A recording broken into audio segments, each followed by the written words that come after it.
We've been talking about Build Back Better, the bill which has had like 12 different names, by the way. So Joe Manchin yesterday said, listen, I'm a no. It seems like it's taken him a while to get there, but I think he's been there for a while at the same time.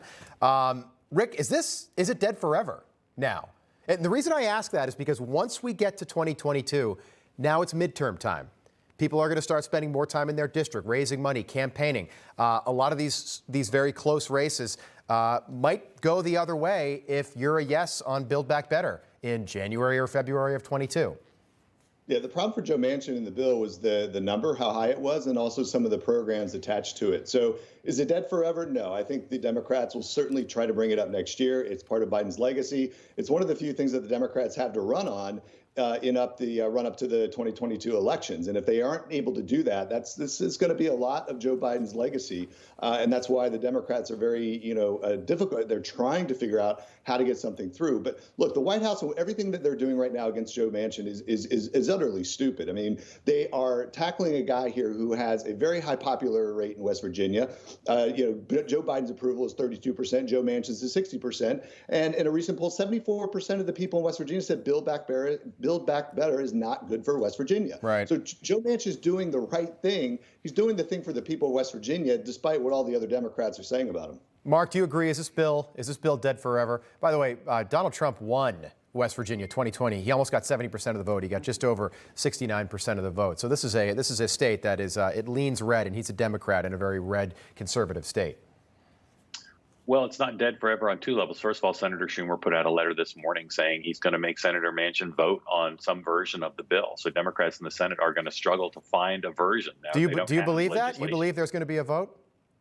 I mean, he's going to try. I think it's going to be hard for him to get a package together that is doomed to fail. It's going to be hard to get Democrats to kind of compromise on the issues that divide them separate from Joe Manchin just to have a sham vote. But after that, I think there will be an effort to figure out if there are pieces in that bill, particularly the child tax credit, maybe things related to the Affordable Care Act, maybe some things related to the environment. Those are the pieces that I think they'll try to revive and put in one package. It's going to be tough, though. They have to get a Senate agreement and then back to the House, where progressives who are steaming mad at Joe Manchin, I don't think are going to be particularly enthused about something that falls far short of their original $6 trillion vision. Let's hear from some of those progressives. Kelly, who would you like to hear from, Ayanna Pressley or Ilhan Omar? We've got them both. Oh, let's do Omar. Let's do it.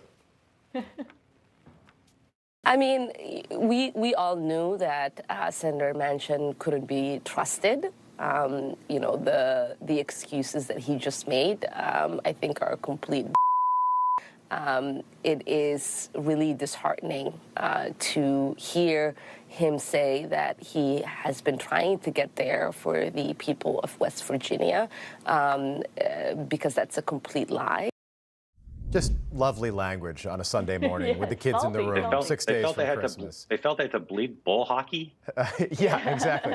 I don't think it was. Kelly, your thoughts on this thing? Is it dead forever? The progressives are absolutely right? They voted against advancing the bill to the Senate because they knew it was going to die. This shouldn't have taken anybody by surprise. It was a total miscalculation by Nancy Pelosi and Schumer. Schumer signed an agreement with Joe Manchin back in July saying that he'd pare down the bill to $1.7 trillion, and that just never happened. And they didn't pare back the bill at all. They just put in these gimmicks of phasing out, sunsetting these programs, which would never be sunset. So it's time for Democrats to look in the mirror. They want Joe Biden to have an FDR-like presidency, a transformational presidency, but they do not have the supermajorities in Congress to actually make that happen. It's not just Joe Manchin that's against this bill. There's 51 other senators that are against this bill as well. So they've got to pare down their expectations. This could be a saving grace for the Biden legacy. This bill was a disaster for America, but if they pare it down and actually make some things that they can work in a bipartisan way, they could advance an agenda. So no, it's not dead, but it's definitely not moving forward in the shape that it is in right now. Kelly, so glad you brought that up. Totally agree. I think Joe Manchin is saving the Democrats from themselves here. Because if this bill passes, that's a nail in the coffin for so many people running for re-election in the House and the Senate. Republicans could retake the Senate Senate. But these pro-socialist technocrats in the progressive wing of the Democratic Party are holding the rest of the party hostage. Bernie Sanders said Joe Manchin that there should be a vote because he wants Joe Manchin to explain to the people of West Virginia why he's destroying their kids' futures. And I'm thinking to myself, I'm like, Joe Manchin is thinking about his constituency with a no vote on Build Back Better. Hey, I'm Rob Finnerty. Thanks for watching. If you enjoyed this video, please join the conversation in the comments below. Don't forget to subscribe, too. Hit the bell icon to be alerted to breaking news. And remember, there's a whole lot more on Newsmax TV, America's fastest growing cable news network. Newsmax TV, where real news for real people.